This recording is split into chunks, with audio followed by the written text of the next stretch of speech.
siamo qua per parlare in particolare, vogliamo parlare un po' di Catania, però mi piacerebbe capire intanto le ragioni dell'astensione che ci saranno in questi giorni. Domani, dopodomani e giovedì ci asserremo per 3 giorni sul deliberato dell'Unione delle Camere Penali per fronteggiare una offensiva del governo su alcuni temi che francamente ci lasciano perplessi. Innanzitutto quello della prescrizione, perché contrariamente a quel che si vuole, la giustizia efficiente e virtuosa non si misura con termini di prescrizione che comportano anche un allungamento dei tempi del processo. Noi riteniamo che sia una gravissima mancanza di rispetto nei confronti del cittadino il fatto che si possa dire tu sarai imputato a vita, perché non ci sono dei termini entro cui il tuo processo dovrà terminare. Abbiamo sempre posto l'accento sul fatto che il problema della prescrizione, che è un problema oggettivo che anche a noi non piace, si deve risolvere con un aumento delle dotazioni di organico dei magistrati, con un rientro dei tanti magistrati fuori ruolo che sono in giro imboscati nei ministeri a fare sì un lavoro egregio ma che potrebbe essere affidato ad altri soggetti. A quel punto, andando a robustire l'organico delle procure della Repubblica, sicuramente potremmo ottenere un risultato più confacente alle esigenze della giustizia e della società. Anche perché quel che la gente non sa, quando qua qualcuno poi ciurla un po' per il manico dicendo la colpa è degli avvocati, ben il 58% delle prescrizioni, secondo le ultime statistiche, matura nella fase delle indagini preliminari, quando ancora gli avvocati non sanno nulla del procedimento. Quindi gli avvocati non c'entrano assolutamente niente, perché anche quando noi chiediamo un rinvio, anche in questi 3 giorni di astensione, per i rinvii che ci saranno, i termini di prescrizione saranno sospesi. Quindi da un lato vogliamo che il processo vada verso criteri di efficienza che accelerino sicuramente la trattazione dello stesso e che consentano di raggiungere l'obiettivo minimo che è quello della ragionevole durata dei processi, anche se anche costituzionali. Poi c'è un altro profilo che appartiene al fatto che le sezioni unite hanno recentemente stabilito che possa essere compiuta come attività di indagine l'introduzione del cosiddetto Trojan virus. È un virus che viene introdotto surrettiziamente dagli organi di polizia giudiziaria negli apparecchi, nei dispositivi mobili di soggetti iniziati a appartenere ad associazioni terroristiche o ad associazioni delinquenziali e che consente di sostanzialmente esplorare la vita attimo per attimo del soggetto destinatario di questa indagine, perché non solo ti fa sapere dove sei, che cosa fai, ma riesce a captare le conversazioni anche a telefono spento. Si tratta di un'intrusione invasiva nella vita dei cittadini che non può assolutamente essere giustificata dal fatto che si persegua un obiettivo di tutela della società, perché quando noi parliamo di indagini parliamo anche di potenziali innocenti, e se parliamo di potenziali innocenti non è giusto che lei o io ci troviamo coinvolti non solo ci troviamo coinvolti in qualcosa che non ci appartiene, ma soprattutto che non si possa avere una nostra vita privata che non sia quindi esposta al pubblico ludibrio, perché qui c'è la terza ragione dell'astensione, quella delle intercettazioni. Il fatto che noi non vogliamo che ci siano più stretti limiti di continenza soprattutto nell'uso delle intercettazioni e nello stesso tempo che le intercettazioni non rilevanti non vengano affatto divulgate come invece soventemente avviene agli organi di informazione. Io non faccio una colpa a voi, in quanto organi di informazione voi sapete perfettamente che se sul press non pubblica un'intercettazione la pubblicherà un altro giornale, anzi credo che sia imputatura in gergo, commetteresti un'omissione comunque passibile di rilievo nella misura in cui poi il pubblico non si avvicina più a voi. Noi vorremmo che queste intercettazioni non vengano assolutamente diffuse agli organi di informazione, perché a me non va di sapere che la ex ministro Guidi possa essere stata trattata come una golf guatemalteca, e non è giusto che lo sappia la gente, perché nelle mura domestiche sappiamo perfettamente per esperienza personale di ciascuno di noi che credo almeno 20 volte al giorno si dicano delle cose che magari non si direbbero nella normalità, e questo grande fratello, questo quarto potere sempre acceso che veglia su di te e che ti consente poi di avere una vita rovinata anche a prescindere dall'utilità investigativa di certe informazioni, deve assolutamente essere eliminato. Quindi vogliamo che come intercettazioni questo non succeda più. C'è da dire però che grazie molte volte alle intercettazioni è possibile però fare delle indagini concrete, importanti. No, certo, su questo. Cioè lei dice sulla divulgazione. Noi non discutiamo affatto lo strumento delle intercettazioni intercettazioni, anche se poi là dovremmo aprire un'altra finestra, ma non è oggetto in questo momento della nostra astensione, perché comunque c'è un abuso delle intercettazioni.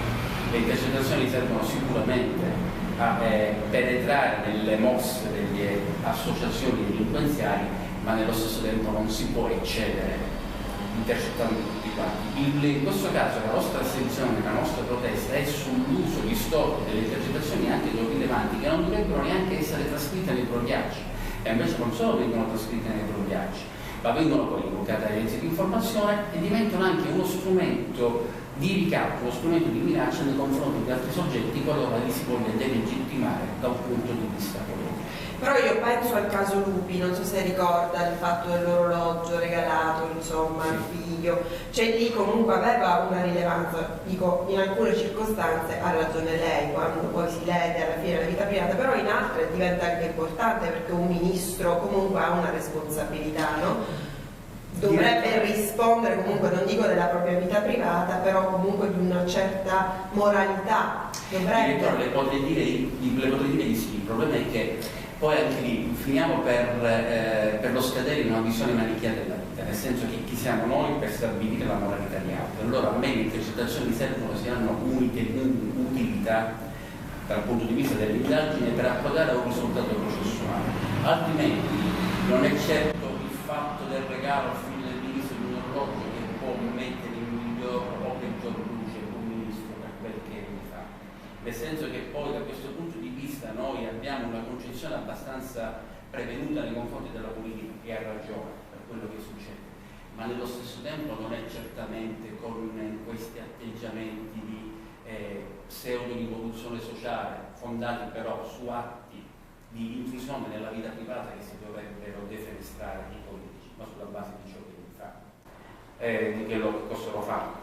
E poi c'è un quarto punto, per chiudere sul discorso dell'astensione, il fatto che con questo recente disegno di legge che è in fase di approvazione al Senato si vorrebbe anche che i detenuti non vengano più portati in udienza per farli assistere al loro processo, ma assistano da dietro lo schermo alle rispettive carceri, senza che possano assolutamente interagire, o perlomeno interagendo telefonicamente con il loro avvocato, così si vedono raccontare la loro esistenza molte volte falsata, molte volte deformata dal racconto di un terzo soggetto, senza poter prendere parte a questa biografia strumentalmente svolta.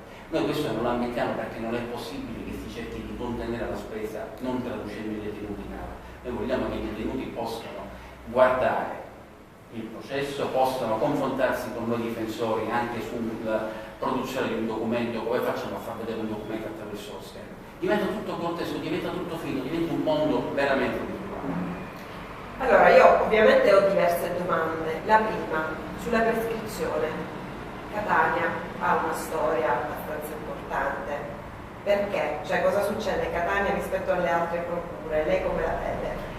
No, Catania non ha una storia più importante di altre procure, anzi le statistiche che vedono Catania, quelle pubblicate qualche giorno addietro, che vedono Catania protagonista, non la rendono né più virtuosa né meno lavorativa, che diciamo così più indolente rispetto ad altre procure. Però ci sono alcuni processi ovviamente che poi sono finiti nel nulla, anche abbastanza importanti, che riguardano la pubblica amministrazione, cioè non stiamo qui a sottolineare, però voglio dire ce ne sono. È un problema? Il dato è molto più ampio di quanto non possa sembrare se lo concentriamo solo sulla prescrizione. Nel senso che, per esempio, quando io ho detto prima che il 58% dei processi, che a Catania credo sia il 62%, se non vorrei ricordare male a memoria, si prescrive nella fase delle indagini preliminari, di conseguenza cosa significa? Che c'è una sorta di discrezionalità nell'esercizio dell'azione penale. Io scelgo quali processi portare avanti, quali processi invece dover lasciare nei cassetti per una limitazione di personale, per una limitazione di mezzi, per carità, nella mia offerta. Però a questo punto è chiaro che la scelta dipende da una indicazione del singolo procuratore che potrebbe anche essere non condivisa dalla società. E allora perché non cominciamo a parlare di discrezionalità dell'azione penale sulla base però di indicazioni che giungano dall'esecutivo, che si assume la responsabilità? Se l'esecutivo dice da oggi i processi di abuso d'ufficio devono essere messi in coda, benissimo, tu, governo, ti assumi la responsabilità per quello che fai, e poi io, elettore, se sarà il caso ti castigo per aver cercato di garantire l'impunità a tutti quanti i tuoi rappresentanti. Quindi è una scelta che diventa politica. È una scelta politica, ma è una scelta trasparente, una scelta di cui si deve essere informati. Quindi a Catania io devo dire che noi siamo un'isola felice, nel senso che c'è un ottimo rapporto non di collaborazione, ma di confronto serio e leale con la Procura della Repubblica, con le sezioni giudicanti, con l'Associazione Nazionale Magistrati. Chiaramente ciascuno rimane fermo nelle proprie posizioni, perché io non condivido molte delle cose che loro fanno e viceversa, loro non condividono molte delle ragioni che noi sosteniamo. Però io credo che se parliamo di giustizia ci sono alcuni punti fermi su cui noi non possiamo transigere. Ecco, stiamo celebrando l'anniversario della morte di Giovanni Falcone e tutti quanti ogni volta riportano la famosa frase di Falcone: gli uomini muoiono, le idee restano. Non dobbiamo dimenticarci che Falcone parlava di separazione delle carriere, Falcone parlava di maxi processi come un qualcosa da evitare. Falcone insomma cercava di avere un'idea molto più moderna della giustizia di quanto non abbiano altri soggetti, senza dimenticare che Falcone era poi molto osteggiato dai suoi colleghi magistrati, appunto da essere stato isolato perché comunque non era a favore di certi equilibri, fra virgolette, politici. Ecco, vede, il problema poi, se lo vogliamo, che abbiamo toccato il nodo della politica, ma se noi lo vogliamo in qualche modo ben contestualizzare, deve essere anche affrontato il problema dei rapporti fra politica e magistratura, perché è inevitabile, come diceva in un interessante articolo Gabriella Loggia qualche giorno fa, è inevitabile che laddove i magistrati abbiano un loro organo autonomo di governo, il Consiglio Superiore della Magistratura, in cui la partecipazione è per rappresentanza proporzionale, è chiaro che la divisione all'interno di aree politiche, ideologiche, da cui dipende tanto, da cui dipende il fatto di essere legati più o meno a certi soggetti della politica tradizionale, il fatto di decidere se un qualche cosa costituisca reato oppure no, perché poi quando la norma deve essere interpretata, viene interpretata anche sulla base di criteri, se vogliamo anche ideologici, che in qualche modo risentono della propria cultura di appartenenza. E allora torniamo al discorso: come possiamo noi credere che ci possa essere una giustizia efficiente se non, prima di tutto, separiamo le carriere? Non è ammissibile, e lo diceva appunto anche Falcone, che giudici e pubblici ministeri facciano parte della stessa carriera, dello stesso, diciamo, della stessa attività professionale, della stessa categoria professionale, ma non tanto per il fatto che possa io temere una loro maggiore amicizia. Anche io sono amico con alcuni magistrati e non per questo ci sono comportamenti indulgenti quando io difendo, assolutamente no. È perché comunque il sistema è impermeato su degli equivoci di fondo. Per esempio, vedi fra tutti i consigli giudiziari, in cui magari il giudice che deve decidere un processo nel quale la pubblica accusa è sostenuta da un pubblico ministero che il giorno dopo siederà nel consiglio giudiziario che deve valutare la richiesta di promozione di quel giudice, può anche temere che vi sia in qualche modo un condizionamento e soprattutto lo può temere il soggetto che deve essere giudicato. Quindi poi dobbiamo essere attenti a riportare il tutto, come dicevo prima, nel giusto contesto. Quindi c'è sicuramente qualcosa che non va in questa impostazione, insomma, che è stata fatta. Diciamo che c'è poco che va. C'è poco che va. C'è poco che va, sì. I criteri io ho sempre detto, i criteri di efficienza della giustizia sono dei criteri che ispirano l'azione di tutti quanti noi. Vede, direttore, la Camera Penale è un'associazione che non si batte per interessi sindacali o parasindacali, non si batte per consentire al difensore un miglior agio professionale, ha dei fini che prescindono e trascendono i nostri miseri interessi, se così mi si consente l'espressione, nel senso che la Camera Penale si batte per la tutela del diritto di difesa, si batte per la realizzazione del giusto processo, si batte per il rispetto della funzione del difensore. Quindi un qualcosa che alla fine hanno come obiettivo, quello che dicevo prima, l'efficienza della giustizia. E allora proviamo a sederci, proviamo a stabilire un qualcosa che tenga conto dell'esistente, perché l'esistente è sicuramente in crisi. Noi abbiamo problemi strutturali, mancanza di sedi adeguate, abbiamo problemi di personale, tanto giudiziario quanto di cancelleria, Io le dico una cosa, io per esempio l'altra volta parlando con il direttore di una cancelleria ho detto, siccome io ho sempre pensato nella mia vita che porre un problema ma non proporre una soluzione mi fa essere parte del problema, manca il personale in cancelleria, noi abbiamo 100.000 persone al libro paga della regione, molti di questi non fanno niente. Abbiamo gli ex provinciali che in questo momento non hanno un lavoro da fare. Benissimo, la risposta è stata ingaggiante. Noi abbiamo fatto un interpello perché ci servivano 10 unità in questo ufficio, ci hanno risposto 10 provinciali, benissimo, i sindacati sono a posto. Perché poi obiettivamente tutti quanti cercano di non lavorare, cercano di non fare niente. Purtroppo la situazione è questa, e allora è lì che dobbiamo cercare di trovare un'intesa comune. Non andare a fare la battaglia per il nulla. Cerchiamo di confrontarci per irrobustire gli organici, perché non ci sono più concorsi, per esempio, per accedere alle cancellerie, però in mancanza di turnover c'è personale che va in pensione, personale che purtroppo muore, ma che non viene rimpiazzato.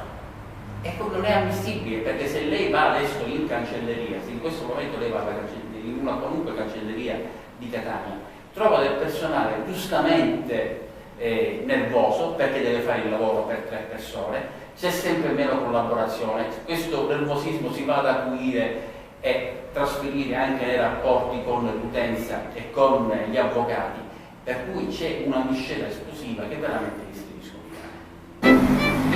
scoppiare.